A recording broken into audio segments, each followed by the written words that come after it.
12.3 비상계엄 여파로 전국 혼란이 지속되는 가운데 개헌의 필요성을 강조하고 나선 이재호 민주화운동 기념사업회 이사장, 오선 국회의원, 국민의힘 상임고문, 한나라당 원내대표 역임, 대통령과 내각, 중앙과 지방이 권력을 나누는 4년 중임 분권형 대통령제로의 개헌의 필요성을 강조. 개헌은 분권형 대통령제로 바꾸고 선거법은 중대선거구의 다당제로 바꾸고 내각은 국회에 진출한 의석수대로 내각을 구성하고 이런 이야기를 좀 여야가 던지면 국민들이 힘을 갖잖아요. 이재호 이사장이 생각하는 전국 안정 해법과 개헌론 집중 분석합니다. 법원이 윤석열 대통령의 구속기간 연장을 불허했습니다. 검찰은 빠르면 오늘 윤 대통령에 대한 구속기소 여부를 결정할 것으로 보이는데요. 만약 검찰이 구속 기소할 경우 윤 대통령은 현직 대통령 최초로 피고인 신분으로 전환됩니다. 이재호 민주화운동 기념사업회 이사장과 얘기를 나눠보겠습니다. 이사장님 안녕하십니까? 안녕하십니까? 네, 예. 오랜만에 뵙습니다. 예, 오랜만입니다. 네. 12.3 비상계엄 사태를 일으킨 윤석열 대통령에 대해서 검찰이 곧 이제 구속기소 여부를 결정할 텐데요.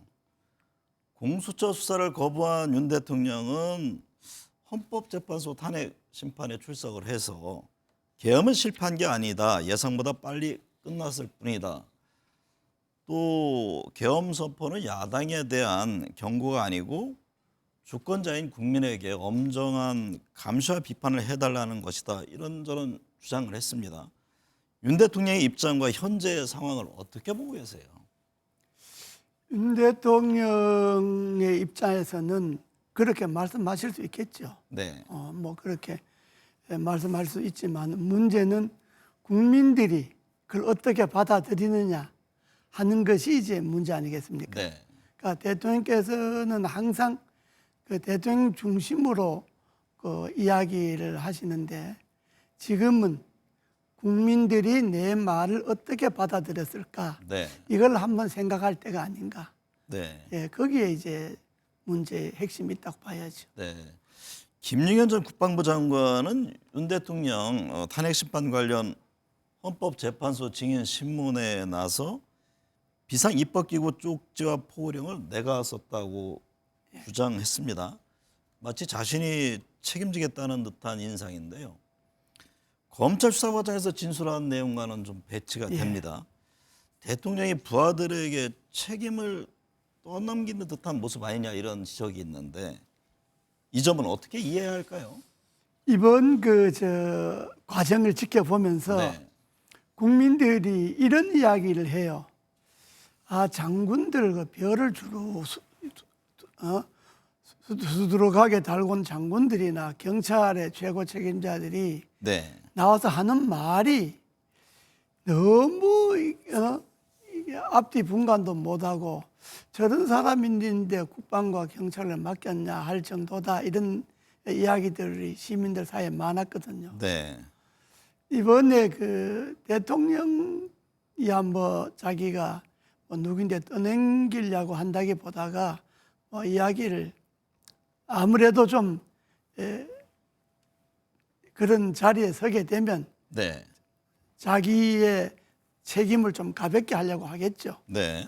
그러니까 뭐 그걸 꼭 그러나 문제는 대통령님 뭐 그런 말을 할 수가 있겠지만은 문제는 밑에 장군들이나 경찰들이나 장관들이 좀 정직하고 솔직하게 이야기를 해줘야 되는데 네. 자기가 하는 말이 지금 국가가 흔들리잖아요. 거기에 부채질하면 안 되잖아요. 네. 그러니까 자기 하는 말을 좀 신중하고 네. 좀 정직하게 또 책임감을 자기 하는 말에 대해서 책임감을 갖고 말을 해야지. 되게 그 피고석에 서면 우리도 뭐 재판을 지난달에 네. 수십 번 받아봤지만 그렇죠. 재판에 서면 아무래도 자기를 변호하려고 그러죠. 네. 그건 뭐 심리가 그러니까. 네. 그러나 이제 국민들이 볼 때 대통령이나 그 밑에 있는 장관들이나 뭐 장군들이나 경찰 간부들이 어떻게 이야기해도 국민들은 다 알거든요. 네. 그러니까 본인들이 이야기할 때 내가 이렇게 이야기해도 국민들이 이 말을 곧이곧대로 듣느냐 안 듣느냐 하는 것이 문제다 하는 걸 생각을 하고 해야죠. 네. 이 이사장께서는 대표적인 개헌론자십니다. 예. 오래전부터 개헌의 필요성을 강조해 오셨는데요. 이번 사태 역시 제왕적 대통령제가 원인이다라고 지적을 했습니다. 개헌을 하지 않으면 이런 사태가 또 일어날 수 있다고도 보시는 겁니까? 저는 그렇게 봅니다. 네. 그렇게 개헌을 안 하고 이 체제 이대로 가면 이런 사태는 언제든지 일어날 수 있습니다. 이 개헌을 왜 해야 되느냐 하면 네. 바로 이런 사태를 막기 위해서는 대통령의 권한이 좀 이렇게 분산되고 좀 나누어져서 네. 대통령이 국정 책임에 대해서 모든 것을 자기가 다 하고 모든 책임은 벗어날 수가 없고 이렇게 되면 아무래도 자기가 모든 권력을 행사하니까 자기가 위험하다고 생각하면 이런 생각을 하죠. 네. 그러니까 지금의 대통령제는 시효가 지났습니다. 네. 시효가 지났고 이미 우리가 정부 수립 이후에 지금 이게 77년 됐잖아요. 네. 근데 77년도 안에 우리가 나누어 보면 이승만 대통령이 12년 했잖아요. 박정희 대통령이 18년 했잖아요. 네. 전두환 노태우 대통령이 12년 했잖아요. 네. 그러니까 42년을 어쨌든 제왕적 대통령의 체제 하에 나라가 유지돼 왔고, 네. 그 다음에 이제 한 35년, 그 이제 문민정부 들어서서 김영삼 대통령부터 시작해서 최근에 윤 대통령 이르기까지 한 35년은 네. 민주적 대통령으로 들어섰는데 결과는 42년간의 권위주의적 대통령 체제나 35년간의 민주화가 된 대통령 체제나 대통령의 권력의 행사는 똑같았단 말이죠. 네. 그러니까 나라가 딴 거는 다 발전했죠. 경제도 발전하고 문화도 발전하고 예술도 발전하고 다 했는데 정치는 발전 안 하고 있으니까 나라 전체가 나가지를 못하잖아요. 네. 정치가 발목을 잡으니까. 네. 대통령제, 현 대통령제의 권력 개편에 대한 얘기는 매 정권마다 예. 나왔고 뭐 개헌할 기회도 있었습니다. 근데 막상 대통령이 취임하고 권력을 갖게 되면 이 개헌 논의가 안 되죠. 되잖아요. 물론 이제 노무현 전 대통령은 스스로 임기 1년 단축 개헌을 예. 뭐 주도하기도 했었습니다만 결국엔 안 됐고 예. 개헌이 실패하는 잘 실행되지 못하는 가장 큰 이유는 뭡니까? 5년 단임제 정권 하에서는 대통령 되는 사람이 네. 당선돼서 1, 2년은 권력을 장악하고 뭔가 좀 새롭게 해보려고 하니까 개헌하게 되면 거기에다 블랙홀이 되니까 개헌은 천천히 하자 이렇게 미룹니다. 네. 그러다가 4, 5년째 들어서면 임기 말이잖아요. 공무원들도 이미 말 안 듣기 시작하고 네. 임기 말이니까 정리하기 바쁘잖아요. 그러니까 5년 단임제 하에서 대통령이 되는 사람은 자기가 정말로 나라를 위해서 나는 5년 다 안 하고 개헌해놓고 끝내겠다 이런 생각하지 않고 네. 5년 임기 다 채우겠다 생각하면 개헌할 틈이 없습니다. 네. 지금이야말로 5년 단임제 대통령이 개헌할 수 있는 적기다라고 예. 강조하셨는데요. 이사장께서 보시기에 바람직한 개헌 방향은 어떤 겁니까? 우선 지금이 왜 적기냐 그러면 지금이 약 과도적 성격이 정부잖아요. 네. 다음에 이 탄핵이란 걸로 인해서 정부가 구성되는 거기 때문에 우선 지금이 적기고 이러한 대통령제의 제왕적 대통령제 폐해를 더 이상 갖지 않으려면 네. 방향은 임기는 4년 중임이 적당하고요. 네. 5년 단임제 해놓으니까 또 그러니까 권력의 내용은 분권형 대통령제로 하는 게 맞습니다. 네. 지금의 대통령 권한을 그대로 가져가는 것을 국민들이 용납하지 않을 거 아닙니까? 지금의 대통령의 권한을 그대로 갖는 건 이제는 국민들이 알 것 알거든요. 네. 아, 이게 대통령이 제일 문제가 있구나 하는 걸 이제 국민들이 아니까 이번 사태를 통해서. 그러니까 대통령의 권한은 대통령이 모든 것을 다 갖는 게 아니고 네. 대통령은 외교 통일 국방에 관한 외치에 관한 권한만 갖고 내치는 내각에 갖고 네. 내각은 국회에서 총리를 선출하고 네. 국회에 진출한 정당의 의석수대로 내각을 연정을 하고 네. 장관 임명 그렇습니다. 마찬가지 말씀하시는 장관님. 거죠? 그러니까 네. 외교 통일 국방은 대통령이 임명하는 네. 거고 나머지 장관은 국회에 진출한 정당의 의석수대로 비율로 내각을 연정을 구성하면 소수 정당이라도 국회에만 진출하고 국민의 뜻만 받으면 다 정부에 참여를 할 수 있으니까 네. 정부가 독식을 안 하잖아요. 지금 이 권력 체제의 폐해가 또 뭐냐? 한 표라도 더 받으면 모든 권력을 독식하잖아요. 네. 승자 독식이잖아요. 네. 네. 한 표라도 지면 모든 것이 그러니까 패자 절몰이고 승자 독식이잖아요. 네. 그러니까 진 사람은 5년 내내 승복을 안 합니다. 그리고 어떻게든지 5년 동안에 트집을 잡고 새로 권력을 쟁취하려고. 그렇지. 네. 이 비판을 해서 이 정권을 빨리 무너뜨리면 좋고 늦어도 5년 후에는 정권을 잡으려면 협조를 안 합니다. 그러니까 이 대통령 선거 제도도 권력만 분권형으로 하면 되는 게 아니고 네. 대통령도 한 표라도 더 얻으면 하는 것이 아니고 절대 다수제로 해갖고 결선 투표를 해야 됩니다. 네. 50% 이상의 절대 다수를 받지 않으면 안 되도록 네. 일선 1심 처음에 해갖고 50%가 안 나오면 1, 2등 간에 결선 투표를 해갖고 네. 50% 넘게 받아야 적게 받은 사람이 승복을 하지. 네. 대통령 되는 사람이 40 몇 프로, 30 몇 프로, 지는 사람도 뭐 그 한 1, 2% 차이 뭐 이렇게 지고 이렇게 하면 승복을 안 하잖아요. 네. 그러니까 정치적 갈등과 분열이 그대로 양산되잖아요. 그러니까 네. 정치적 갈등과 분열을 죽이려면 대통령 선거든 국회의원 선거든 결선 투표제를 해갖고 1차에는 뭐 하고 싶은 사람 다 나서게 하고 2차에는 그 주에 1, 2등만 뽑아갖고 다수를 과반수를 얻는 사람이 당선되도록 이렇게 하면 1차에서 1, 2등이 안 되는 사람들은 결선에 가서 연합을 할 수 있잖아요. 네네. 연합하는 과정에서 정치적 협상이 가능하잖아요. 네.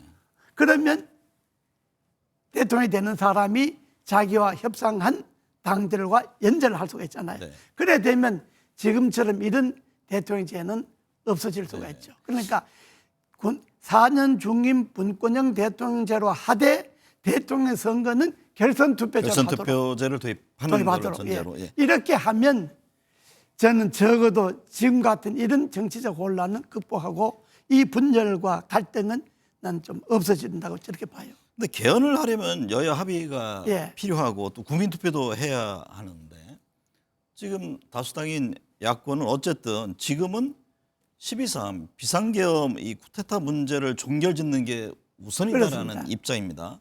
또 내란 문제를 놓고도 좀 여야 시각차가 예. 크고 지금의 현 사태에 대해서 어떻게 정리할 것이냐에 대해서도 여전히 입장차가 예. 크잖아요. 이런 상황에서 개헌 논의가 가능할까요? 저는 가능하다고 보는 것이요. 네. 지금의 뭐 탄핵이다 내란이다 이런 거는 이미 검찰에 넘어가다 기도 단계 올라갔고 네.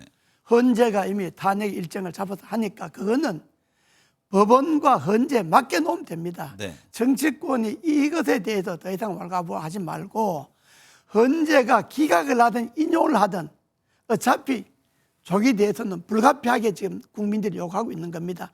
그러면 지금 여당 야당은 지금의 이 탄핵이다 내란 여기에 매몰되지 말고 이거는 뭐 헌재 법원에 맡기고 정치적 미래에 대해서 이제 나라 발전은 나라의 틀을 이렇게 바꾸어서 새로운 나라를 만들겠습니다. 네. 하는데 집중을 해야 되니까 그거는 결국 개헌밖에 없거든요. 네. 헌법을 고쳐야 되는데 저는 야당이 다수니까 야당도 동의하게 하려면 이 만약에 탄핵이 인용이 돼서 조기 대선을 한다면 네. 이번에 나오는 대선 후보는 나는 임기를 1년만 하겠다. 네. 내 임기는 내 역사적 임무는 위대한 나라를 만드는 틀을 만드는 걸로 하겠다. 그러기 위해서 금년 말까지 개헌을 국민투표까지 해서 마치고 내년 6월 달에 대통령 선거와 지방선거를 동시에 하고 네. 선거법과 선거제도가 바꿔지면 결선 투표제를 바꿔지면 국회의원 선거도 내년 6월 달에 해서 내년 6월 달에 치러지는 선거가 제7공화국 선거로 제대로 한번 나라를 만드는 네. 그 틀을 제시하겠다. 이렇게 이야기하면 야당이나 여당이나 개헌을 안 할 이유가 없죠. 근데 이 이사장님 말씀은 그러니까 어쨌든 조기 대선이 치러질 경우 예. 이번에 대통령 임기는 1년 정도에 예. 국한될 테고 또 국회의원 임기 역시 2년 단축을 해야 하는 것이잖아요. 그렇습니다. 예. 근데 그게 현실적으로 대한민국 정치인들이 너무 잘 아실 텐데 국회의원들은 그 국회의원들이 과연 그걸 받아들이겠습니까? 국회의원들은 안 할 수가 있죠. 네. 그런데 그 국회의원들보다 더 절박한 거는 우리가 대통령 임기하고 국회의원 임기하고 다르잖아요. 네. 우리는 뭐 매년 선거하는 꼴이잖아요. 국회의원 선거하고 지방선거하고 대통령 선거하고 이게 나라가 선거다 망합니다. 네. 또 그냥 선거만 합니까? 갈등이 생기잖아요. 네. 분열이 생기잖아요. 떨어지는 사람은 임기 내내 반대하고 비판만 하잖아요. 그러니까 나라가 안정될 날이 없어요. 그러니까 이번 기회에 이번에 되는 조기 선거에서 되는 대통령이 만약에 조기 선거를 한다면 아주 내가 역사에 기여하는 길은 정치를 뭐 이것저것 잘해서 기여하는 것이 아니라 나라의 틀을 네. 다시 한번 바꾸는 걸로 내가 역사에 기여하겠다. 네. 이런 사명감을 갖고 해야 됩니다. 여든 네. 나든. 그렇게 하면 저는 국회의원도 뭐 국회의원 반대하겠죠. 그러니까 임기 1년만 하고 내년 6월에 선거하겠다 그러면 내년 6월에 대통령 선거를 진짜 본선거를 할 수 있잖아요. 네. 그럼 야당도 참여할 수 있잖아요. 그럼 야당도 한번 해볼만 하잖아요. 네. 뭐 그래도 야당이 안 한다면 그러면 국회의원 선거는 이번에 선거법만 고치고 결선 투표제로 선거만 고쳐서 이 분열과 갈등을 줄이는 걸로 해놓고 그건 뭐 좋아요. 국회의원 선거 다음에 하더라도 근데 일단은 개헌과 함께 앞서 이제 다당제 말씀하셨잖아요. 그러려면 선거구제도 개편을 해야 되잖아요. 그렇습니다. 현재 소선구제에서 뭐 중대선거구제 선거구제를 개편하려면 현재 국회의원들이 반대가 심하니까 지난번에도 뭐 좀 거론하다가 그렇습니다. 워낙에 반대가 심하니까 그래서 진전이 안 됐죠. 개헌을 하면 네. 개헌 때 헌법에 결선 투표제를 넣으면 됩니다. 네. 결선 투표제를 넣어놓고 그 고쳐진 개헌에 의해서 그건 다음에 하더라도 그러면 결선 투표제를 하면 꼭 중대선거구제 다당제를 안 해도 네. 완화될 수가 있죠. 네. 갈등과 분열이 줄어들 수가 있죠. 네. 이 이사장께서 이제 민주화 운동도 오래 하셨고 예. 여러 원내대표 뭐 또 정무장관으로서 그 협치도 예. 많이 하셨는데 개헌을 위해서는 이제 쭉 강조하고 계십니다만 정치인들이 권력, 이 권위주의 좀 탈피를 해야 하잖아요. 그동안 쭉 오랜 정치 경험 속에 과연 이런 사태가 일어나리라고는 예상 잘 안 못하셨을 했죠. 거예요. 이런 거는 뭐 그러니까 정말 꿈에도 생각 안 하는 건데 그동안에 수많은 희생을 하면서 민주화를 이뤘지만 이게 진정한 민주주의는 실현되지 못한 게 아니냐. 또 한편에서는 민주는 그렇다 손 치고 공화에 대한 개념조차 이게 예. 부족했던 건 아니냐. 그렇습니다. 이런 지적들이 나옵니다. 예, 권력이 독점하다 보니까 네. 공화의 개념도 없어지는 거고 네. 또 제도적 틀은 겨우 갖추었어요. 선거를 통해서 뽑으니까. 근데 그 제도가 아주 미비하죠. 네. 왜냐하면 아까도 이야기했지만은 한 표 차라도 지면 모든 걸 다 잃고 한 표 차라도 이기면 모든 걸 다 갖게 되니까 이러니까 승자와 패자 사이에 협치가 안 될 수밖에 없죠. 네. 그러니까 이번 기회에 그래서 이제 개헌도 하고 선거법, 선거제도 고쳐야 된다고 하는 건데 문제는 정치인은 명예와 그 명예가 종교를 먹고 살잖아요. 네. 정치인이라고 하는 돈 버는 직업이 아니잖아요. 뭐 부패도 돈 벌려고 정치하는 건 아니고 네. 국민을 위해서 국가를 위해서 일함으로 인해서 모든 국민들이 존경하고 존중하고 그걸 믿고 하는 것 아닙니까? 네. 그런데 지금 정치인들이 국민이 존경받나요? 명예가 있나요? 국회의원을 더 한다고 해서 요즘 국민들이 시장 나가보면 제일 존경 안 하는 직업이 뭐냐? 국회의원. 제일 부패한 직업이 뭐냐? 정치인. 그 다음에 공직자. 이렇게 보거든요. 이 이사장님 은평의 끝집 아직도 거기 살고 계시죠? 저는 그 옛날 그 집에 그대로 있습니다. 예.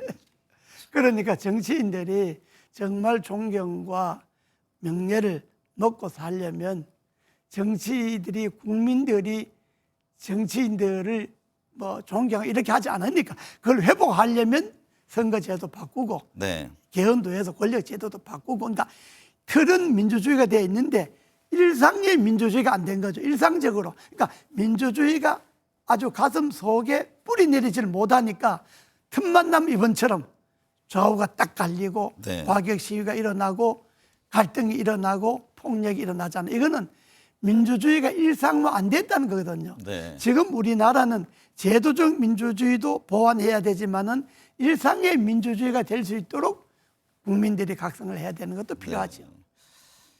대통령 탄핵이 이게 보수 정권에서 일어났습니다. 뭐 이러다가 보수가 무너지는 건 아니냐 목소리도 들리는데 지금 이제 국민의힘은 윤 대통령 탄핵에 반대하는 입장이고 최근 초유의 법원 폭동 사건 등에 대한 대처를 두고도 논란입니다. 지나치게 이게 극우 쪽으로 치우치는 건 아니냐 이런 비판도 있는데 이 점은 어떻게 보고 계세요? 보수가요. 지금 뭐 보수가 거의 사실상 뭐 보수가 망했다고 봐야 안 되겠습니까? 네. 그러니까 보수가 정권을 오래 잡기도 했고 훌륭한 분들도 많이 나왔는데 이렇게 된 거는 보수하는 사람들이 변화와 발전을 두려워하는 거예요. 네. 보수야말로 변화하고 발전하고 끊임없이 새로운 것을 창조하고 이게 보수거든요. 네. 보수라는 게 덮어놓고 뭐 옛날에 가치만 지키는 게 보수가 아니고 가치라고 하는 건 시대에 따라 바뀌는 거니까 끊임없이 변화하고 발전하고 새로운 것을 만들어내고 이걸 안 하니까 그냥 권력만 잡으면 그 권력에 그냥 딱 밀착돼서 그냥 한 세월 보내려고 하니까 이 보수도 안 되고 나라도 안 되는 거예요. 네. 그러니까 지금이라도 보수가 좀 생각을 크게 바꾸어서 너무 뭘 반대만 하고 이러니까 지금 거의 극우적으로 나간다는 것 아닙니까? 일부는. 네. 뭐 물론 뭐 극우나 극자가 뭐 시대에 따라 없을 수 있습니까? 그것도 필요하죠. 하지만은 나라 전반이 그렇게 한 길로 끌고 나가면 안 되잖아요. 네. 그러니까 보수도 좀 변화할 줄도 알고 또 발전할 줄도 알고 또 새로운 것을 만들어낼 줄도 알고 네. 또 남도 좀 포용도 하고 그런 생각을 가져야죠. 김문수 노동부 장관 잘 아시잖아요. 오랫동안 같이 친하죠. 아주 친하죠. 해오셨잖아요. 대선 후보 지지율 1위를 한 여론조사도 있던데요. 지금 여권의 차기 대선 지형은 어떻게 보십니까? 지금은 뭐 거의 조기 대선이 있을 거라고는 생각을 하지만은 그러나 보수 쪽에서는 또 여당 쪽에서는 일단 탄핵이 확실히 돼야 인용이 되든지 기각이 되든지 또 대부분의 보수들은 탄핵이 기각되기를 또 바라고 네. 있잖아요. 어쨌든 탄핵 문제가 인용이든 기각이든 확실히 되고 나야 몸을 풀고 움직이지 사람이 체면이 있지 자기 당의 대통령 탄핵당해서 감옥에 가 있는데 자기는 대통령 하겠다고 설치면 국민들이 줄 표도 안 주죠. 그러니까 네. 지금은 좀 지켜보고. 이재명 민주당 대표가 차기 대통령 적합도 조사에서 압도적 1위입니다. 일이죠. 조기 대선이 치러질 경우 유리한 상황이라고 보십니까? 뭐 겉으로 보면 그런데 좀 뜯어보면 그 압도적 1위인데 30%를 못 넘잖아요. 아까 제가 이야기했지만 절대적 다수 과반을 얻자면 아직 멀었잖아요. 네. 지난번에 윤 대통령도 과반을 못 얻고 40 몇 프로 얻어갖고 그 0.7% 차로 이기는 바람에 지금 이렇게 나라가 꼬이지 않습니까? 네. 그러니까 그렇게 보면 아직 이재명 대표도 30%에 머물러 있고 또 여권의 후보들도 20% 가는 사람들 지금 드물게 돼 있잖아요. 네. 그러니까 지금의 국면은 정확하지 않지만은 만약에 이재명 대표가 2심에서 뭐 2월 달에 2심 끝난다니까 2심에서 1심과 똑같이 유죄를 받으면 나는 야당의 정치 지형도 바뀔 거라고 봅니다. 네. 지금 전국이 매우 혼란스럽습니다. 뭐 민생을 챙길 여력도 없고 트럼프 대통령 취임 후에 국제 정세도 많은 변화가 예상되는데요. 현재의 혼란 전국을 수습하려면 뭘 어떻게 해야 합니까? 핵심은 정치를 좀 냉각시키는 겁니다. 네. 예, 국회 여나 야는 이 현실 정치, 그러니까 탄핵이나 내란에 매달리지만 그건 그냥 이미 고이 떠난 거니까 그냥 법원과 헌재 넘겨놓고 네. 정말로 경제 챙겨야죠. 민생 챙겨야죠. 외교 문제 챙겨야죠. 네. 그리고 지금 군인들, 경찰들 다 지금 허탈해 있잖아요. 이거 기강 잡아야죠. 그러니까 이런데 국민이 희망을 갖는데 집중해야지 너무 여기 내란 탄핵에 매달리면 그건 가만둬도 다 헌재나 법원이 알아서 할 거니까 네. 매달리면 나라가 수습이 안 되죠. 네. 트럼프 미 대통령이 취임 후 북한 김정은 국무위원장과 접촉하겠다는 뜻을 밝혔습니다. 급변하는 국내외 정세에 대처하기 위해서는 혼란 전국에 조속히 매듭 지어져야겠습니다. 오늘 함께해 주셔서 감사합니다. 네, 감사합니다.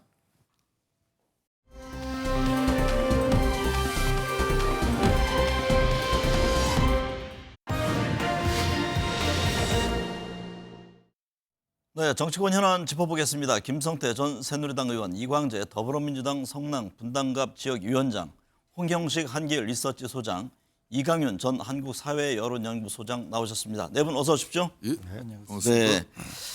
김성태 전 대표님, 윤석열 대통령의 구속기한을 다음 달 6일까지 연장해달라는 검찰의 요청을 법원이 받아들이지 않았습니다. 검찰이 수사를 계속할 이유가 없다고 판단한 건데요. 이게 해석이 다양합니다. 그렇습니다. 먼저 어떤 배경으로 이해하는지요?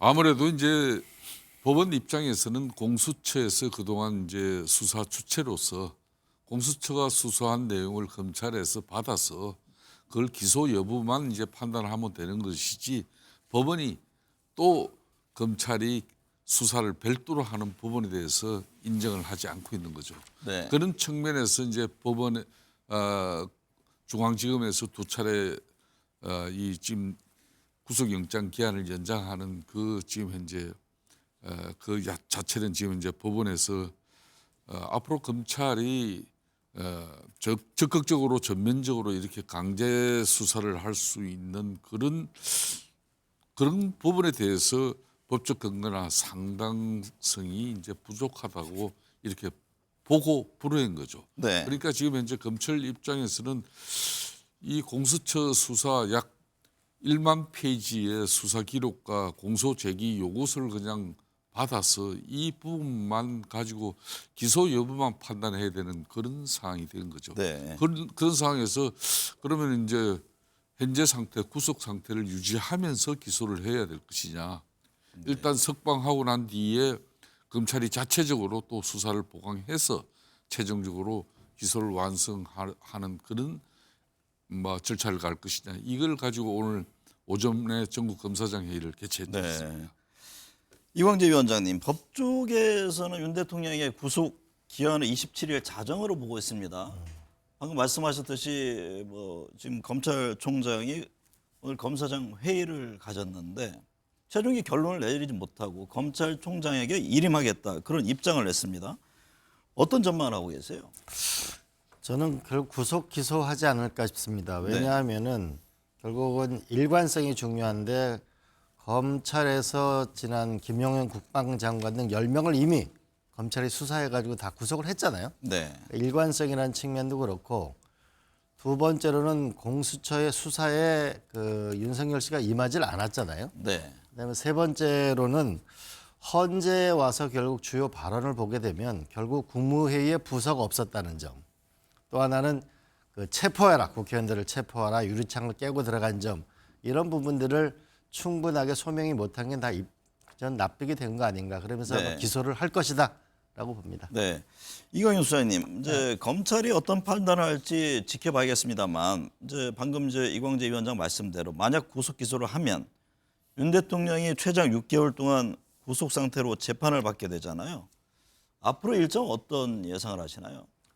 일단 1차 구속 기한은 내일 자정으로 보고 있는 거 아닙니까? 네. 그래서 빠르면 오늘 중에 적어도 내일 중에는 기소가 되어야 구속 상태가 연장이 되는 것이고요.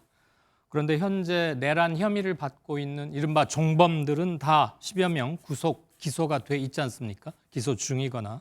그런데 그 우두머리에 해당하는 지금 형법상 용어가 수괴가 아니고 우두머리라 돼 있죠. 네. 윤 대통령에 대해서만 불구속 상태로 수사를 계속한다거나 기소를 미룬다면 안 그래도 검경의 그 수사 의지 이런 것들에 대해서 일말의 걱정이나 회의심에서 완전히 자유롭지 못한 국민들께서 굉장히 정서적 반발심 이런 게 클 것 같고요. 또 하나는 그동안 윤 대통령이 어떠한 형태의 수사에도 응하지 않고 있잖아요. 네. 그런데 검찰이 한 템포를 더 늦춘다고 해서 수사에 응할지 그리고 그 수사를 통해서 추가적인 증거가 확보될 수 있을지 그래서 수사에 실익이 있을지에 대해서 고민을 하지 않을 수가 없을 것 같고요. 네. 그런데 수사에 응하지 않을 것이라고 보는 게 좀 더 자연스러운 관측이라면 검찰이 이번 구속 기한을 그냥 넘기고 일단 풀어주었다가 불구속 상태에서 수사를 이어갈 가능성은 저는 극히 희박하다. 네. 지금 이 시간 현재까지는 검찰의 최종 방침이 안 나왔기 때문에 말씀은 조금 조심스럽지만 그렇게 예측하는 게 타당한 게 아닌가 싶습니다. 김성태 전 대표님, 윤 대통령 측은 검찰에게 공수처 수사를 이어받지 말고 즉각 석방하라고 촉구했습니다. 공수처가 야당의 하명 수사기관으로 전락했다 이런 비난도 했는데요. 윤 대통령과 여권의 움직임은 어떻게 보고 계십니까? 그렇습니다. 처음부터 이 공수처가 실질적인 수사 역량과 능력도 제대로 갖춰지지 않은 그런 시점에서 이미 이 부분을 검찰 수사에 맡겨놨으면 이렇게 사법체계의 혼란과 그리고 국민적 이런 사법체계에 대한 불신을 없을 거 아니겠습니까? 네. 근데 이제 공수처 입장에서는 공수처 법에 뭐 같은 사건을 가지고 다른 수사기관에 이렇게 수사가 이루어지면 이첩받을 수 있다는 그 법적 근거 하나 가지고 지금 우리 이강윤 소장님도 말씀을 했습니다만 이미 검찰에서 수사한 그러니까 계엄군 살인관들 이런 사람들은 다 구속 수사가 끝나버렸죠. 네. 근데 공수처는 수사 역량과 능력 처음부터 이 혼란을 빚었어요. 공수처가 이 수사 주체가 되는 게 끝까지 지금 현재 심판을 받고 있는 지금 윤석열 피소추인 입장에서는 지금 현재 변호인청과 함께 공수처는 불법 부당한 수사 주체다. 네. 거기에 내가 수사를 응할 수 없는 것이고 그곳에서 받은 쉽게 말하면 불법으로 받은 그 영장을 집행하여서 자신이 인신이 구속돼 있지만은 나는 이걸 인정하지 않는다는 거거든요. 네. 그러니까 지금 현재 국민의힘 입장에서는 이걸 뭐 지금 현재 윤석열 대통령의 12.3 비상계엄 자체를 갖다 적극적으로 옹호한다는 입장보다는 사법 체계의 혼란을 가져온 이 공수처 수사 부분에 대해서 이거는 일정 부분 윤석열 대통령도 피자의 한 사람으로서 그런 불구속 수사의 원칙에 따라서 석방하고 불구속 수사로 이렇게 검찰이 마무리해라 그런 입장인 것이죠. 네. 홍영식 소장님, 윤석열 대통령 변호인단이 어제 기자회견에서 12.3 비상계엄은 대통령의 구국 결단이었다고 강조했습니다. 이에 대한 비난의 목소리도 큰데요. 최근 대통령과 여권 지지율 상승에 자신감이 생긴 걸까요?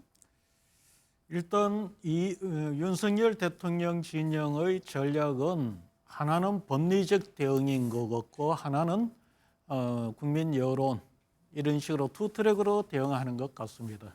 이제 근자의 지지율이 보면은 대통령 지지율이 45% 전후 이렇게 나오고 부정적인 평가가 한 50% 전후 이렇게 나오다 보니 이 정도의 지지율은 실제 윤석열 대통령 취임 이후 이런 지지율이 잘 없었어요. 네. 그러다 보니까 상당히 자신감을 갖는 것 같고 근데 현재 윤석열 대통령의 지지율은 순수 윤석열 대통령이 잘했다는 순수 지지율과 거기에 더해서 이재명 대표가 다음 대선에 어떻게 되지 않을까에 대한 어떤 그런 데 대한 우려 그리고 탄핵 과정에서 민주당의 어떤 그 실책 이런 것이 합해진 지지율입니다. 그러나 네. 어찌 됐든 간에 이것이 45%가 나오니 충분히 정치적 힘은 될 수가 있다고 보기 때문에 지금 윤석열 대통령 진영에서 국민을 대상으로 직접 호소하는 게 아닌가 이렇게 보이십니다. 네.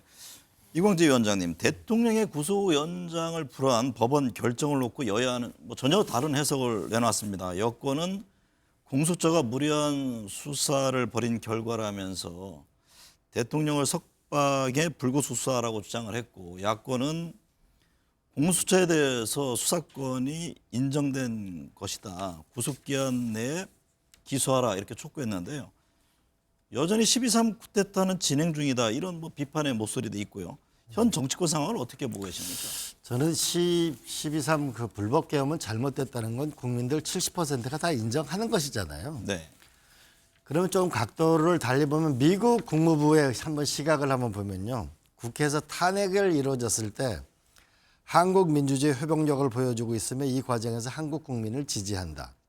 한남동에서 버티다가 결국 구속됐을 때 미국 국무부에서 뭐라고 얘기했냐면 한국의 헌법 수호 내력에 감사한다. 이 얘기는 결국 불법 계엄이었고 잘못됐다라고 보는 것이잖아요. 네. 그럼 이제 제가 원로 그 목사님이 이런 말씀을 하시더라고요. 이제 빨리 대한민국이 정상적인 국가 되려면 윤석열 대통령을 빨리 잊어버려라. 이제 경제나 안보를 챙겨야 된다.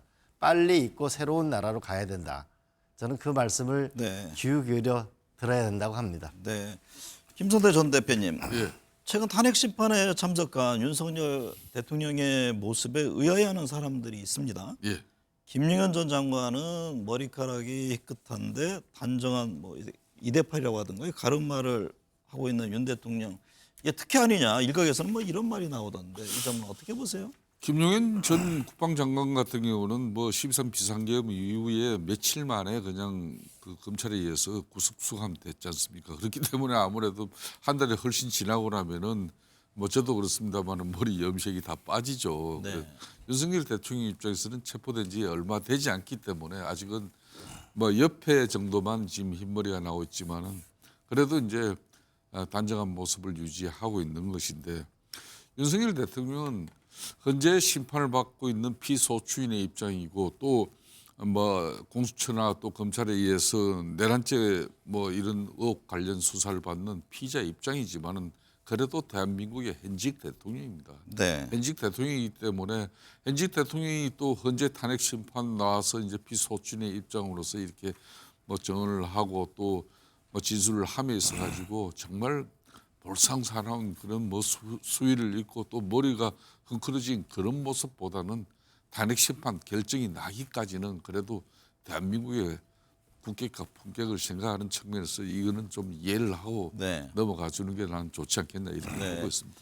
이광재 위원장님, 윤석열 대통령은 헌법재판소 탄핵 심판에서 계엄군이 국회 봉쇄나 국회의원 체포 지시를 내리지 않았다고 밝혔습니다. 군 핵심 인사 등이 검찰에서 진술한 내용과는 배치가 되는데요. 관련해서 여인영 전 방첩사령관 측은 군이 윤 대통령과 김용현 전 장관에게 정치적으로 이용당했다, 이런 뭐 강한 배신감을 토로했다는 얘기도 들리고요. 부하들의 진술과 상반되는 윤 대통령의 입장은 어떻게 보세요? 저는 택시기사분이 이렇게 말씀하시더라고요.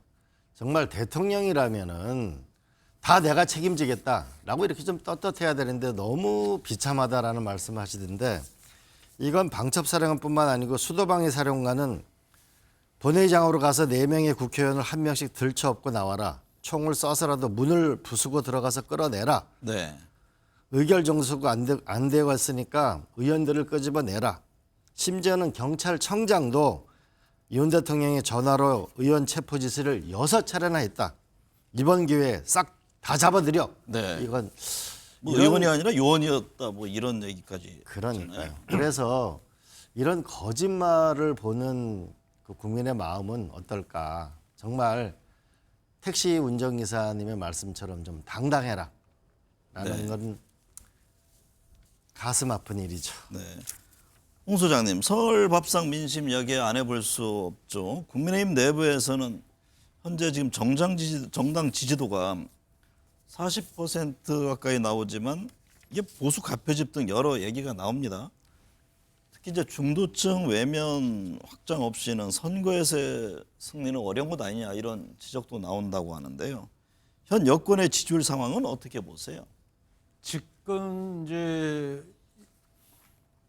여권 대통령 지지율과 더불어 정당 지지율에서 국민의힘 지지율이 다시 올라서 민주당과 지금 비슷한 수준까지 나오니까 이제 민주당 쪽에서 보수 과표집 이야기를 하는데 제가 볼 때는 보수 과표집은 아닙니다. 제가 보건대 박근혜 정부 이후 지금까지 줄곧 진보가 보수보다 많았습니다. 그래서 박근혜 정부의 때는 진보 쪽에서 그걸 기울어진 운동장이라 이야기였고 네. 그 기간 중에 진보가 좀 더 많았던 시점은 탄핵 이후에 박근혜 대통령 탄핵 그리고 그때는 좀 시간이 길었고 이번에 윤석열 대통령 탄핵 직후 12월 달에 잠시 진보가 좀 더 많았을 뿐이고 대체적으로 지속적으로 진보보다도 보수가 많았습니다. 네. 그런데 이제 이 상황에 두고 정당 지지율 같은 경우에는 비슷비슷하게 나오고 다음 차기 정권에 대해서도 보면은 정권 재창출이냐 여부를 물어도 비슷하게 나오는데 이건 달리 이야기하면 보수와 진보가 다시 대선을 치르면은 5대5 경쟁이 된다 이런 이야기가 됩니다. 그런데 네. 그게 왜 그렇게 되냐면은 보수가 진보보다 좀 많은데 현재 중도 쪽에 가보면은 중도가 어떤 이슈든 민주당 쪽의 이슈가에 대한 동의율이 보수 쪽에 대한 그 동의율보다도 좀 더 높습니다. 네. 그러다 보니까 보수가 좀 더 진보보다 많음에도 불구하고 중도가 지금 균형을 맞춰주고 있는 상황입니다. 네. 그래서 이거는 무슨 이야기고 하면은 보수 쪽에서 놓고 본다면은 현 시점에 되고 과거 선거와 마찬가지로 보수 결집만으로는 만약에 대선이 이루어질 경우는 이길 수가 없다. 더더욱이나 중도 쪽에다 6대 4, 7대 3 정도 비율로 현재도 민주당 쪽의 주장에 밀리고 있는 상태에서 보수가 보수의 결집만으로 지금 앞으로 선거를 장담할 수 없는 것은 사실입니다. 네. 이광윤 소장님께도 한번 질문을 드릴게요. 네. 지금 여론조사 관련해서 이런저런 얘기들이 나오잖아요. 각각 뭐 해석을 달리하는데 어떻게 봐야 합니까? 지금은 강성 보수 또는 극우 성향 강성 보수 분들의 발언 욕구, 응답 욕구가 최고조에 가 있다고 생각이 들고요.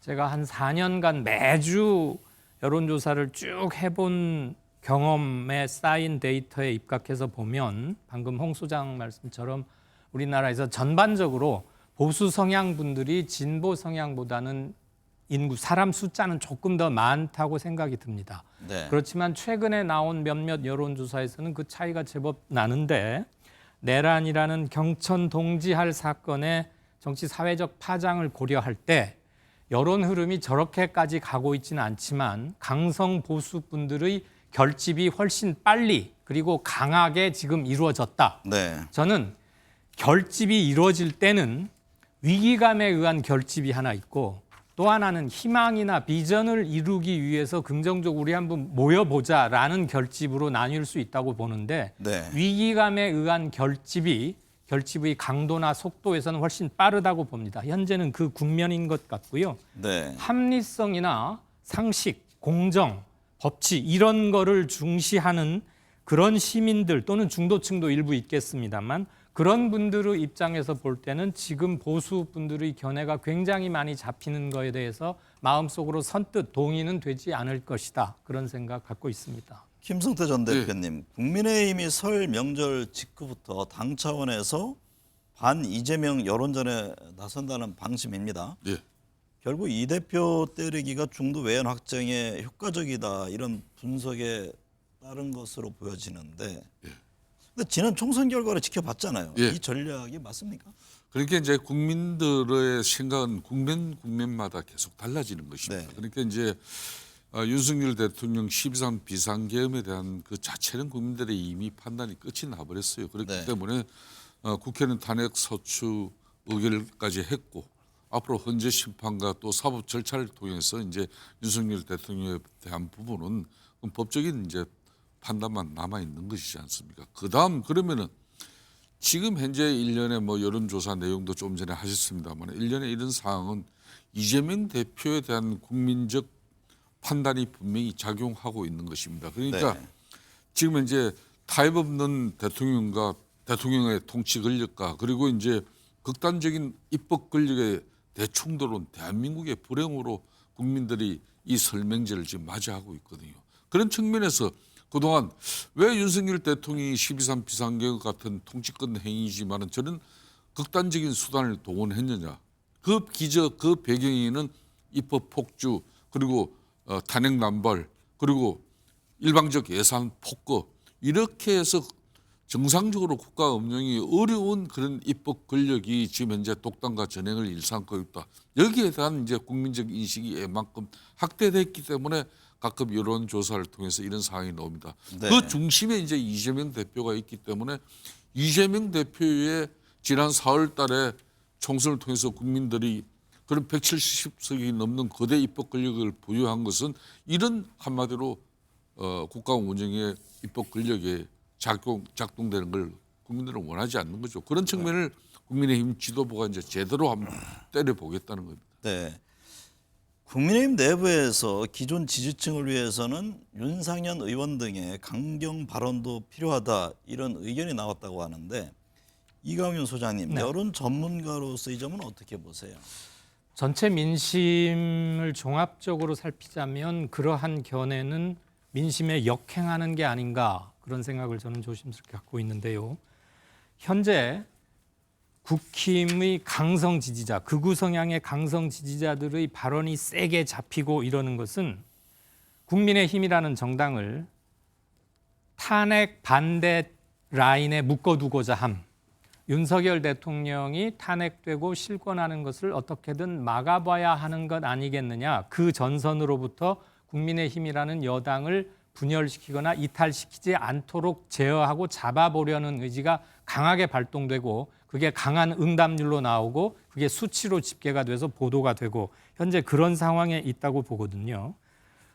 지금은 잠깐 언론의 주목도가 조금 약해진 측면이 없지 않아 있습니다만 지금도 각 조사들의 원 데이터를 면밀히 살펴보면 중도층이라고 자신의 정치적 성향을 응답한 분들에게서는 네. 탄핵 찬성 여론이 여전히 높고 정당 지지율도 민주당 지지율이 국민의힘보다는 상당히 높게 나옵니다. 제가 낱낱이 조사를 다 검명하면 일일이 개요를 말씀드려야 하기 때문에 좀 번거로운 점이 있지만 종합적으로 묶어서 말하자면 1.5배 내지 한 1.8배 정도로 민주당이 조금 앞서고 이 내란은 잘못됐다라는 것은 명백한 인식인 것 같아요. 네. 그런 점에서 보자면 서부지법 폭동 난동 사태에서도 윤상현 의원이 했던 말 등이 스팟으로 이렇게 녹음이 나가고 했는데 그런 것들에 대한 것은 민주질서와 법치를 명백히 부정하는 행위인 것이고요. 그 네. 부분에 대한 정치적, 정서적 반감은 이미 확인이 됐다고 생각합니다. 네. 그래서 윤상현 의원 등 류의 그런 강성 발언이 필요한 거 아니냐라는 것은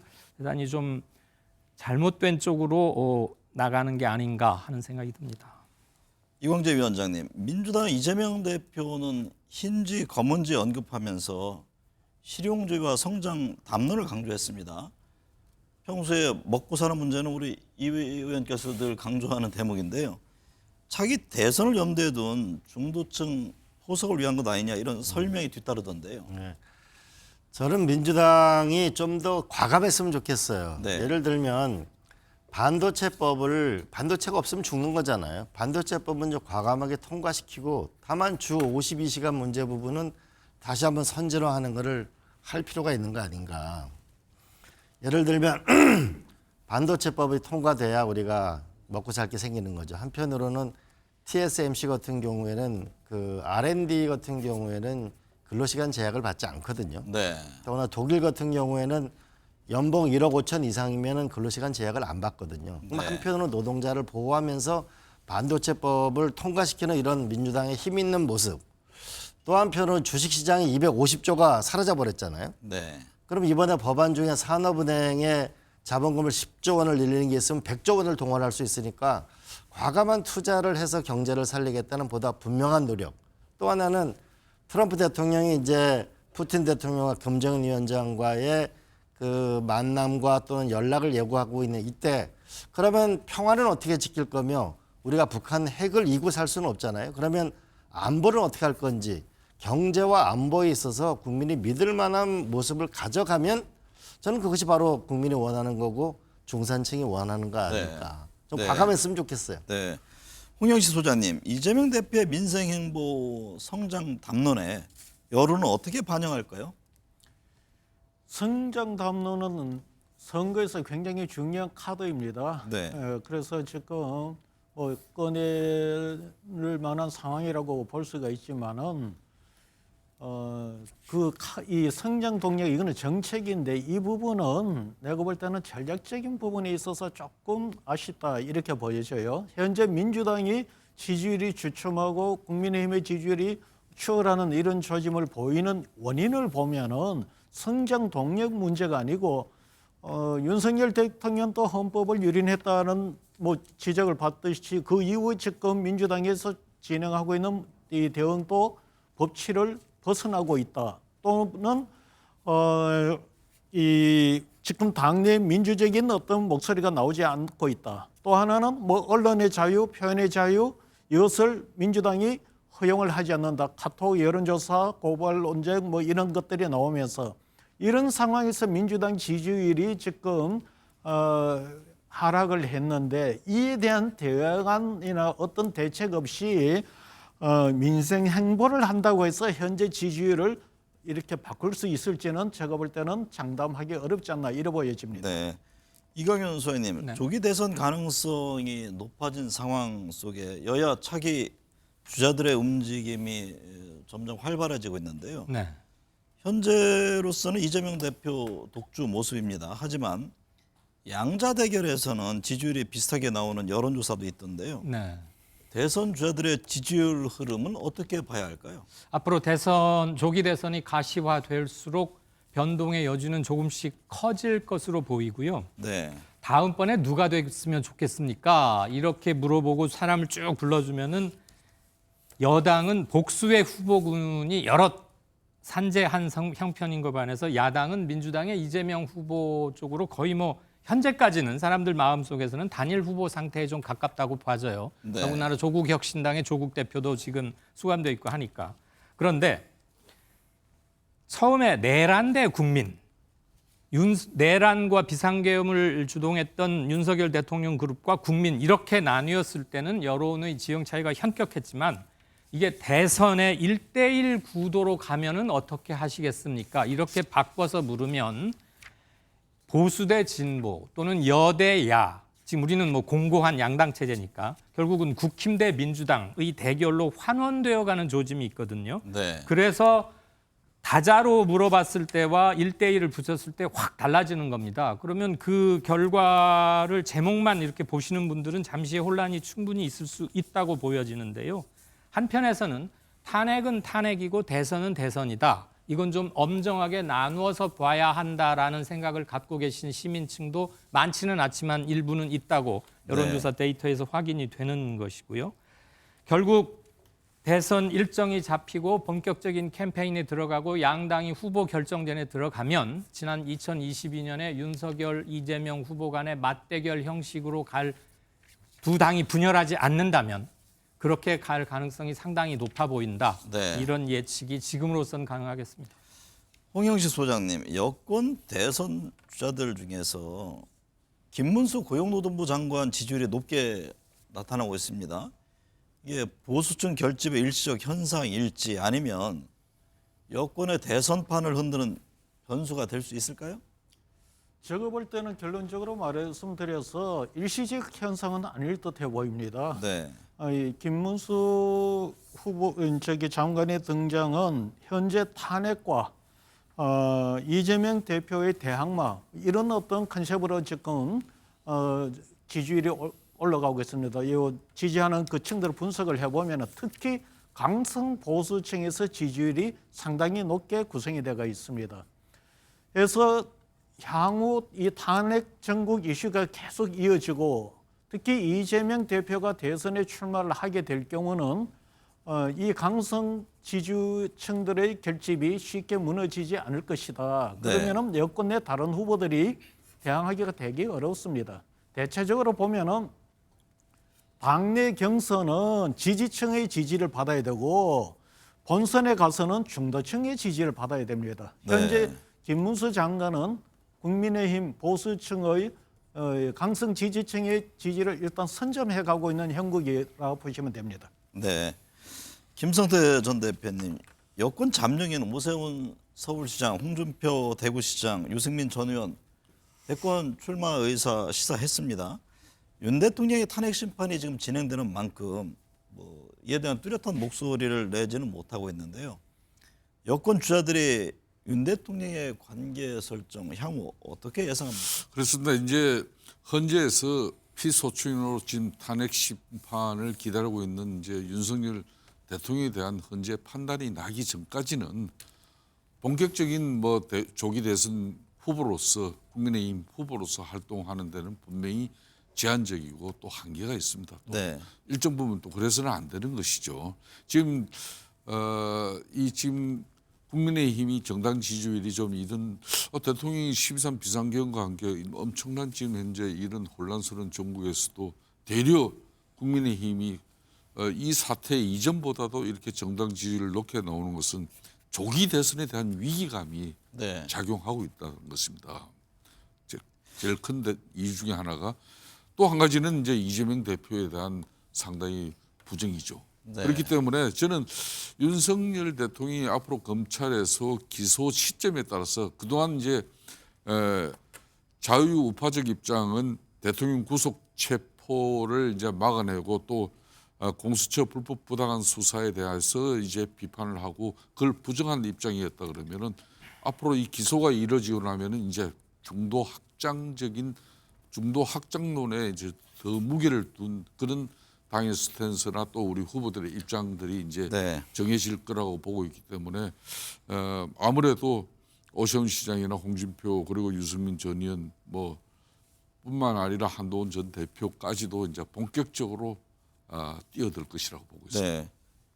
이광재 위원장도 차기 대선 염두에 두고 있지 않으세요? 네. 여야 대선 주자들 움직임 어떻게 보세요? 현재 판세에서 민주당, 국민의힘에서 주목해서 봐야 할 점은 어떤 겁니까? 우리가 이제 선거를 하면 반성을 하잖아요. 네. 지금 아마 윤석열 대통령에 대한 정반대되는 저는 사람을 국민들이 선택할 거라고 봅니다. 네. 정치를 아는 사람, 좀 지긋지긋하게 싸우는 걸 좀 그만둘 사람. 또 하나는 아마 많은 기업인들의 내년 올해 아마 흑자가 나는 기업 예상하는 기업이 거의 없을 겁니다. 네. 경제를 아는 비전이 있는 사람, 국가 비전이 있는가. 세 번째로는 미중 일러와 정말 대등하게 협상하고 우리의 국익을 트럼프처럼 챙길 수 있을까? 또 하나는 이 분열된 나라를 하나로 만들 수 있을까라고 하는 저는 현재 윤석열 씨에 대한 정반대의 새로운 인물을 선택해서 이 지긋지긋한 정치를 좀 끝내고 싶은 마음이 아마 국민들의 절실한 마음일 거다. 네. 제가 어제 어떤 분들을 뵈니까 이렇게 말씀하시더라고요. 우리는 언제 대통령이 참 저희는 잘했다. 그런 대통령을 언제 만날 수 있을까? 네. 저는 그것이 국민들의 바람일 거다. 너무 지쳐 계십니다. 국민들은. 그럼 여야 주자들 중에서요 본인을 포함해서 그런 인물이 있습니까? 제가 볼 때는 지금 이제 옆에 좀 전에 실장께서 잘 짚었어요. 민주당 내에서도 이제 일정 부분 지금 국민들의 뜻이 어떻게 흘러가고 있는지 이미 알고 있어요. 네. 계속 정상천하 유화독존 지존 이재명 체제만 민주당이 계속 고집한다면은 절대 민주당의 미래 희망 없을 겁니다. 네. 그럼 옆에 계신 저는 좀 이광재 위원장이라든지 민주당 내에서도 이제 김동연 지사라든지 그런 뭐 김부겸 전 총리라든지 그러니까 합리성과 또 제1야당이지만 제1야당답게 대한민국을 책임질 수 있는 그런 한마디로 정치력과 또 야당다운 어떤 포용력도 있어야 되는데 네. 작년 4월 그 압도적인 일당을 이재명 대표 중심으로 만들어줬지만은 민주당 이재명 대표의 정당의 모습은 이재명 대표 자신의 사부적 리스크를 극복하기 위한 수단이 국회가 된 것이고 그 국회는 전쟁터를 만들어버린 겁니다. 네. 여기다가 다시 민주당에게 그런 이재명 대표 같은 사람에게 다시 대통령 권력까지 부여한다면 대한민국은 어떻게 되겠습니까? 이 부분에 대해서 민주당이 심각하게 고민해야 된다는 거죠. 홍 소장님, 이재명 민주당 대표 독주 속에 이제 앞서 두 분 말씀 있었습니다만 비명계 움직임 또 서서히 보입니다. 이 대표 앞서 말씀하셨듯이 성장 담론 중도층 공략에 나서고 있는데요. 민주당 내 대선 구도에 어떤 변화가 있을 수 있을까요? 충분히 변화가 있을 수 있습니다. 그러나 현 시점에서는 어떻게 보면 당분간 이재명 대표의 독주 체제가 이어질 것 같고 경쟁자가 그 독주 체제를 깰 것 같지는 않습니다. 네. 그럼에도 불구하고 이재명 대표가 뭔가가 위기의식을 느꼈기 때문에 성장 담론 이야기를 갖고 나오는 거거든요. 네. 그러면은 이거는 달리 이야기하면은 이재명 대표의 독주 체제를 깨는 거는 경쟁자가 깨는 것이 아니고 본인에 달렸다 보시면 됩니다. 네. 그러면 본인에 달렸다고 보면은 이재명 대표는 두 가지 문제에 달려 있는데 하나는 사법 리스크, 2심 재판 결과가 어떻게 나오느냐 이것과 더불어 두 번째는 국민의힘 경쟁자와 대결해서 우위를 항상 유지를 해줘야 됩니다. 그런데 서울 전 여론조사에서 지금 보면은 이재명 대표의 지지율이 특히 1대1 가상 대결에서 보면은 흔들리는 조짐이 나옵니다. 네. 여야 여러 명 복수 지지율도 보면은 겉으로 보면은 이재명 대표가 뭐 한 30% 내외를 앞서고 김문수 뭐 이런 식으로 해서 10%대 초반 이래 나오지만 유심히 들여다 보면은 그 조사들이 보면은 민주당 후보보다도 국민의힘 후보를 더 많이 넣어놨고 2, 3, 4, 5등은 전부 다 국민의힘이에요. 2, 3, 4, 5를 합해버리면은 이재명 대표 지지율을 넘어가고 있어요. 네. 그래서 제가 볼 때는 현재 여론조사상으로 놓고 보면은 이재명 대표가 흔들릴 수 있는 위기의식을 느낄 수 있는 그런 시점에 왔다 이렇게 봅니다. 이광유 소장님 시각이 궁금합니다. 현재 어쨌든 이재명 대표 지지율 압도적 1위인데 부도의 어떤 변화 가능성 어떻게 보세요? 네, 지금 나오는 여권, 야권 각 후보들의 합을 합치면 어디가 좀 우세하다. 이것은 시기상조일 뿐더러 앞으로 변동 요소가 너무나 크기 때문에 네. 그야말로 참고 자료만 되는 게 아닌가 싶고요. 본격적인 대선에 들어가고 여야 후보가 어떤 대결 구도로 짜여지느냐. 여야가 1대1로 나오고 나머지 한 제3, 4당쯤에서 한 사람쯤 나오지만 큰 영향을 미치지 못하는 상태. 즉 2022년에 치러졌던 대선처럼 다시 된다면 내란 비상계엄 내란 혐의라는 게 굉장히 큰 위력을 발휘하겠지만 양 극단의 결집, 고정 지지층의 결집은 다시 한번 확실히 이루어질 것 같고요. 중도층에 계신 분들이 어떤 선택을 할 거냐인데 아무래도 내란의 영향력, 자장력은 상당히 크리라고 봅니다. 네. 다만 이재명 대표 본인이 들으면 좀 억울해할 대목은 있겠지만 본인에게 늘 따라다니는 게 사법 리스크하고 이른바 비호감도 아니겠습니까? 네. 이 두 가지는 근데 유감스럽게도 새로운 팩터, 새로운 요소는 아니죠. 몇 년 전부터 계속 따라왔던 것이고 상대가 누구로 되느냐에 따라서 이 부분이 크게 작용할 수도 있고 조금 낮아질 수도 있다고 보는 것이고요. 네. 또 하나는 이재명 대표에게 남겨진 공직선거법 위반 2심 및 최종 대법원 결정이 나오는 시점과 대선 시기에 따라서는 전국 불안 요소로 상당히 작용할 수도 있겠다. 네. 이게 다음번까지 2월 되어야 하느냐에 대한 근본적 물음도 나올 수는 있다고 보여집니다. 김성태 대표님, 조기 대선이 치러질 경우에 대선의 핵심 이슈는 뭐가 될 것으로 보세요? 여야 어떤 점에서 승부가 날 것으로 보십니까? 저는 뭐 아무래도 임기 단축을 통한 개헌. 개헌 문제. 그러니까 다음 이제 앞으로 3년 4개월 이후에 치러질 이제 총선과 대통령의 임기를 맞춰서 결론은 대통령의 임기가 뭐 단축되는 그런 결심을 하더라도 지금 현재 이런 제왕적 대통령 권력과 또 국민들 입장에서는 그 제왕적 대통령 권력을 견제하기 위한 수단으로 입법 권력을 야당에게 많이 부여했는데 네. 그 입법 권력도 이렇게 이재명 대표 같은 사람이 중심이 된 민주당 체제면은 이렇게 더 큰 혼란으로 가더라. 이걸 이제 국민들이 이번에 여실없이 경험하고 있거든요. 그렇다면 앞으로 만일 조기 대선판이 만들어진다면은 거구적 극자적 어떤 그런 양극단의 흔히 말하는 진영 팬덤 정치를 청산하는 그 목소리가 아주 세게 나올 겁니다. 그렇기 때문에 이제는 그렇다면은 이제 중도 무당층의 그런 목소리를 더욱더 크게 수용할 수 있는 정치적 스펙트럼이 이번 대선판이 될 수밖에 없어요. 네.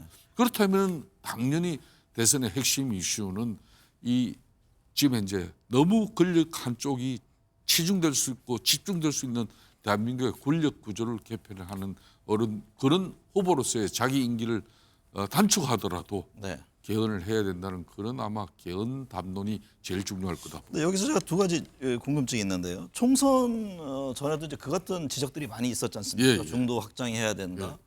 근데 어쨌든 결과는 이제 민주당이 압승으로 끝났고 예. 앞서 이제 이재호 이사장도 말씀하셨습니다. 임기 단축 문제 관련해서 그러면 만약에 조기 대선이 치러지면 이번에 되는 대통령은 임기를 1년만 해야 되는 것이냐 이런 점이 부각되잖아요. 아무래도 총선에 맞추면은 3년은 넘게 할 수 있죠. 총선에 맞추는 맞추면. 걸로 예를 예. 들면 지방선거가 국회의원과 예. 네. 그렇게 하고 아마 그럴 때면은 대통령 권력을 산염 중임제로 갈지 뭐 지금 이미 대한민국 헌법제도 이 내각제가 가미된 헌법이거든요. 네. 이 체제하에서 다시 그럼 뭐 국회 해상권을 포함한 어떤 이런 과도한 또 입법 권력이 지금 문제가 됐을 때 그 수단을 어떻게 강구할 것이냐. 네. 이런 게 이제 개헌에서 담아내면서 결국은 대한민국을 새로운 미래를 만들어야 된다. 네. 이광재 위원장님, 앞서 이제 정치, 경제 어떤 인물이 필요한지에 대해서 말씀을 해주셨는데 이제 개헌 얘기가 나왔습니다. 이게 참 매 정권마다 얘기가 나왔다가 사그라지기도 했는데 지금 과연 이 문제를 풀 수 있을까요? 저는 이번에 기회가 왔다고 봅니다. 이번에 결국은 이 불법 계엄은 정치 IMF를 불러왔거든요. 네. 결국 51대 49의 이 피투성이의 이런 정치를 끝내야 된다. 그러기 위해서는 이번에 탄 이 불법 계엄은 잘못됐다고 생각하는 국민들이 70%쯤 되잖아요. 네. 이 국민들의 마음을 모아서 우리가 한쪽을 일방적으로 죽이는 게 아니고 정상적인 국가를 만들어내야 된다는 국민적 컨센서스는 좀 굉장히 크다고 봅니다. 그래서 51대 49가 아니고 7대 3의 정치를 만들어내는 정치혁명을 이뤄야 되는데 네. 그런 면에서 저는 개헌이 필요하다고 보는데 개헌이 필요한 거를 저는 이번에 합의할 건 합의하고 합의가 안 되면 부칙에 넣어서 다음번 대통령이 해도 좋다. 네. 이번에 합의할 건 반드시 했으면 좋겠습니다. 네. 이 국민이 이런 피투성이 정치를 이제는 끝내는 것이 필요하다는 것이 저는 점점 더 저는 커질 거라고 생각하고 이것 없이는 대한민국을 앞으로 나갈 수가 없고 정치를 바로잡지 않고는 경제를 살릴 수가 없습니다. 네. 홍영식 소장님은 어떻게 보세요? 조기 대선이 치러진다면 개헌 문제가 이 핵심 이슈가 될지 대선판 이번 어떻게 보세요? 논리적으로 봐서 이 개헌 문제는 변수가 안 되겠죠. 개헌 여부가 결정나고 선거를 치르니까요. 네. 그리고 또 그때 되면 탄핵이 이루어진 전제로 하기 때문에 탄핵 관련 변수도 많이 영향을 미치지 않을 겁니다. 그러나 그럼에도 불구하고 탄핵 과정에서 발생했는 것들, 뭐 부정선거가 있었는지 없었는지, 부정선거가 없더라도 논란이 되는 뭐 중국인 이야기라든가 이런 것들이 어떻게 밝혀질지, 그 다음에 탄핵을 가져오게 되는 민주적 국정 운영 능력에 대한 영향, 뭐 이런 것들의 변수가 하나 될 것이고, 네. 두 번째는 이재명 대표가 출마를 하게 되면은 아까도 말씀드렸듯이 사법 리스크, 재판 결과가 큰 변수가 될 겁니다. 네. 그러나 제가 볼 때는 제일 큰 문제는 지금 세계 정세가 냉전 이후 수십 년 만에 큰 변동 과정에 있습니다. 안보 경제적 차원에도 국제 질서가 완전히 바뀌는 상황에서 이거 국가적 위기로까지 이야기가 나올 수 있는데 이것을 잃고 대응할 수 있는 리더십 그런 역량이 제일 중요하지 않을까 보여집니다. 이광현 소장께서 보는 시각은 어떻습니까? 조기 대선에서 개헌 문제가 핵심 이슈로 부상할 가능성은 그렇게 높지는 않다고 봅니다. 그렇지만 이슈가 되어야 한다라는 여론은 점점 커질 것 같고요.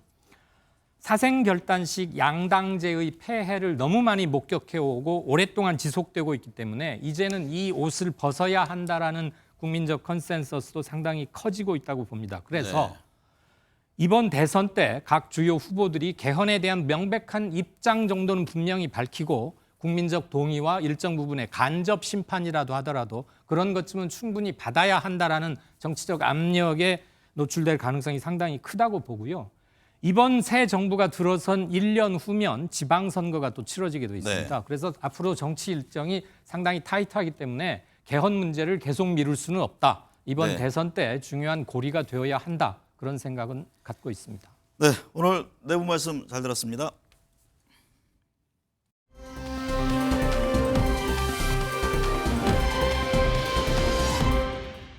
설 연휴가 시작됐습니다. 2025년 설은 모든 이들의 마음을 무겁게 합니다. 12.3 비상계엄 사태에 따른 혼란이 지속되고 있고 경제 한파 역시 가중되고 있습니다. 트럼프 2기 시대에 닥칠 외교 안보, 경제의 파고도 넘어야 합니다.